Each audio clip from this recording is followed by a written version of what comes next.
अब समय आ गया है कि हम कुछ वास्तविक बातों पर बात करें, कुछ ऐसा जो हम सभी को किसी न किसी समय प्रभावित करता है। पुरुष महिला आकर्षण, रोमांस, सेक्स, विवाह, साझेदारी, बच्चे पैदा करना, उनका पालन पोषण करना और उसके साथ आने वाली उलझने और संघर्ष।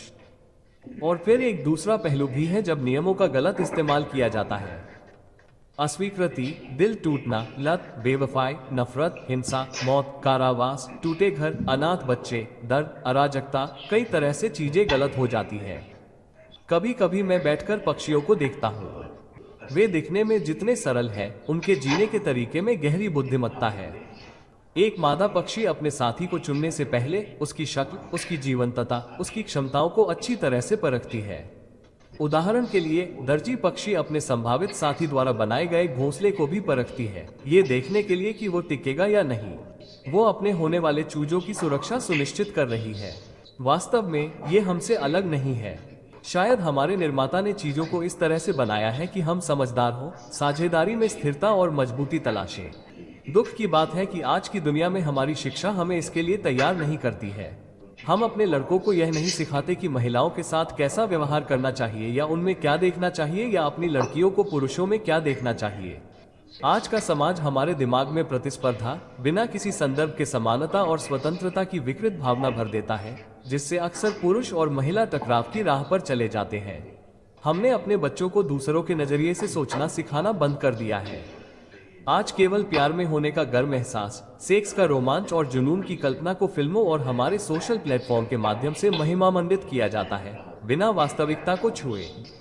सहिष्णुता, सम्मान, त्यागपूर्ण प्रेम और प्रतिबद्धता, ये केवल मूल्य नहीं है, ये स्थायी रिश्तों की नींव है। कई मामलों में विवाह को हमारे पसंदीदा टीवी शो के पुनरुत्पादन की तरह एक चमकदार कार्यक्रम में बदल दिया गया है।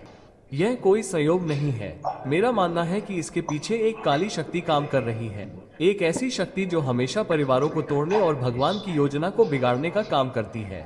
मैं ईमानदार रहूंगा, मैंने अपनी जिंदगी में सब कुछ सही नहीं किया है, लेकिन मैंने गलतियों से और दूसरों की जिंदगी देखकर सीखा है। और अगर मैं नौजवानों से बात कर सकता हूँ तो मैं यही कहूँगा, अपने शरीर को मजबूत बनाओ। ये सिर्फ दिखने की बात नहीं है। ताकत एक महिला को सुरक्षा का एहसास देती है, चाहे वो इसे जानती हो या नहीं। कड़ी मेहनत करो, पैसे कमाओ, संसाधनों के बिना आप जिंदगी नहीं बना सकते। अपने परिवार का समर्थन करो और अगर आप कर सकते हैं तो दूसरों की भी मदद करो। अपने साथी का चुनाव सोच समझकर करो। साझा विश्वास आपके परिवार की स्थिरता के लिए बहुत मायने रखते हैं। किसी ऐसे व्यक्ति से शादी न करें यह उम्मीद करते हुए कि वो बदल जाएगा, वो नहीं बदलेगा।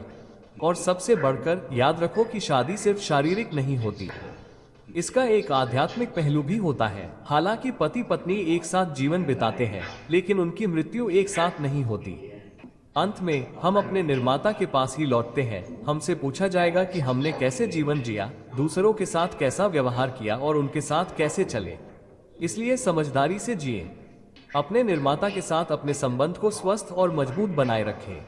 और अब तक का आपका सफर कैसा भी रहा हो, मैं आपको शुभकामनाएं देता हूं। आपके समय के लिए धन्यवाद।